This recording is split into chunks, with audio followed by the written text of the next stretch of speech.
Okay, we're going to talk just a little bit about protecting your files, and of course there's cool things you can do, like for instance we have this great little unit that is connected eSATA, so it's as fast as an internal hard drive even though it's external, and that has a RAID system on it, so it helps to keep us protected immediately while we're working on everything. But you can't rely on that.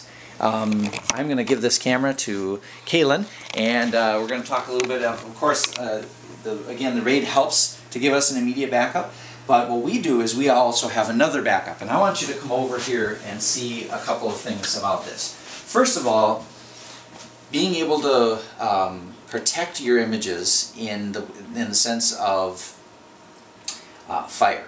That's one thing that you really want to seriously think about, because of course at any studio there can be a disaster. And so what we've done is when we designed our studio, we put in a fire vault, essentially. What it is it's a room that has a fire door on it. It has protection. Two walls are actually out of concrete. The other walls are all out of fire-resistant and fire-proof materials, as well as we've actually got in the ceiling, we've got dampers so that when the fire alarm goes off, it immediately closes and seals this room off. All of that, really honestly, the whole thing cost me maybe $1,000 to put in actual materials. So it wasn't really expensive. It sounds like it, but one of the things that that you see as you come in also is that when you're going to have a fire, or if and when you have a fire, you end up with a water issue. So even if the room did get compromised in one way or another, even if it wasn't from fire, it could be from water. And so what we do is we actually put all of our files and so forth in containers so that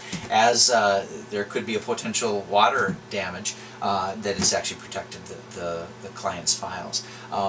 And inside our room here we also have another backup system, and our backup system is actually set up in a sense to be able to have it's a RAID system again that backs up the one that you saw on the other counter. So that way what we have is that as those clients' files are being downloaded and worked on there, we have a constant backup that is set up, and so it constantly keeps those files protected in a secondary source. Again, that's all RAID system, and so on top of which, of course, when we download the files, the first thing we do, archive them onto DVD and put them in our fire safe.